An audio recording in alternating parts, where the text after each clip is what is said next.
right, good morning. Rich Cawthorn with Alpha Pension Group. Thanks for joining the retirement recap. This is a 5-minute or so recap of yesterday's events and a preview of today's events, covering both market activity, a lot of legislative news, and current events. With me is Rob Meyerless, our Chief Investment Officer, Mark Salamone, our Lead Consultant, and Dave Bradshaw, one of our Education Consultants. Rob, I'm going to turn it over to you. Give me a rundown of what happened yesterday in the market and a little preview of what's going on today in the futures. All right, so the market started out optimistic yesterday, but when it became apparent that the fiscal stimulus bill was not going to get out of the U.S. Senate, the stock market fell back. So the S&P was off 3.6%, the Russell 2000 was off 2.6%, and the NASDAQ was down 1.3%. The treasury bonds showed little change during the day, but the action was really in the high yield, where spreads widened out dramatically.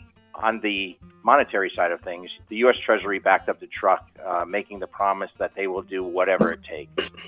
And in actions, minutes after the opening bell, we had the Federal Reserve Bank of New York disclose that they were buying $75 billion worth of U.S. Treasuries and $50 billion of agency mortgage-backed securities. So, Rob, why did the markets react the way they did? And give me a very concise preview of what you expect today.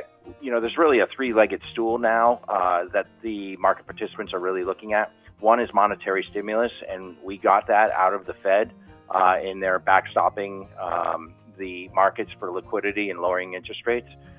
The second leg of the stool is fiscal stimulus, which obviously we did not get as Congress did not pass the bill. And, you know, investors are looking at that as time is of the essence. So that's a worry item.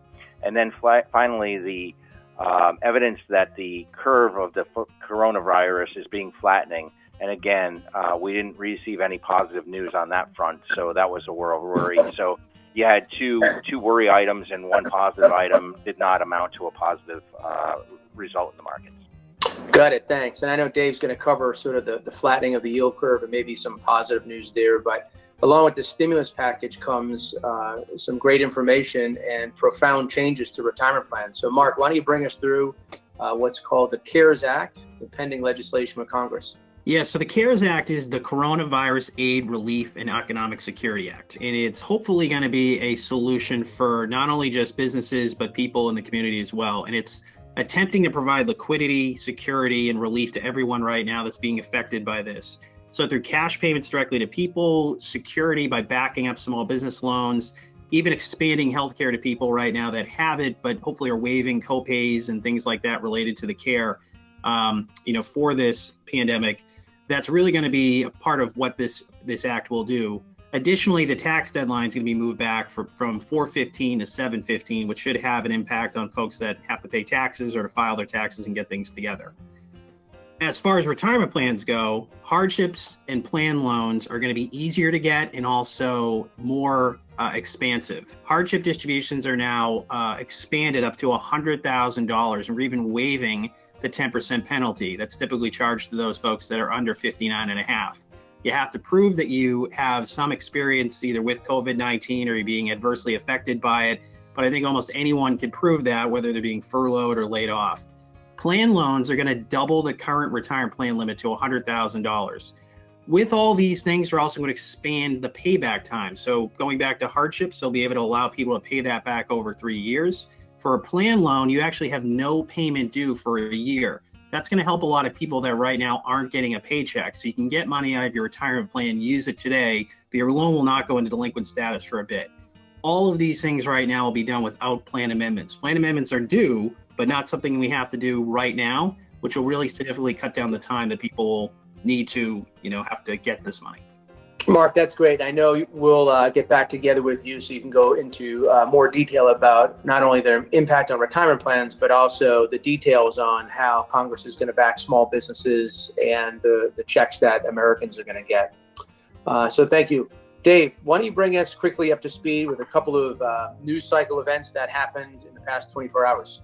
All right, so just one thing I wanted to mention about the deadline for filing income taxes. Massachusetts and many other states have not officially announced that they will extend their deadline.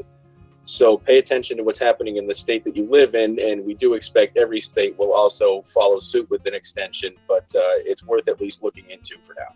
So here are a few stories that I'm tracking right now. The first, big businesses are all vowing to come together to contribute in non-traditional ways to kitchen sink this COVID-19 situation. So General Motors, Ford, and Tesla are all changing their production right now to create ventilators and respirators. Amazon's Jeff Bezos has said that his sole focus for the time being will be to fight the COVID-19 situation. And I also saw this morning that Amazon suspended about 4,000 accounts who are being accused of price gouging on essential items like hand sanitizer and toilet paper and things like that. Facebook has agreed to donate 720,000 masks. And if you are wondering, like I wondered, where Facebook got 720,000 masks in the first place, I don't blame you. And they are also, to their credit, setting up a $100 million relief fund. Now, more locally, Tufts University has said that they will allow hospitals and patients of COVID-19 cases to use their dormitories and other spaces to provide relief from the overflow in hospitals around Boston, which, in my opinion, is a brilliant idea. And I think every college and university should be doing this. Now, this is a once-in-a-lifetime situation, we hope. So, in my opinion, it's critical that this is considered an all-hands-on-deck scenario. I think we, and when I say we, I mean humanity, should take every possible measure we can to fight this thing. And if it turns out later that we overreacted, then so be it. Secondly, according to the Italian newspaper La Repubblica, and forgive me if I didn't pronounce that correctly, but the number of new COVID-19 cases in Italy has slowed down in 2 consecutive days.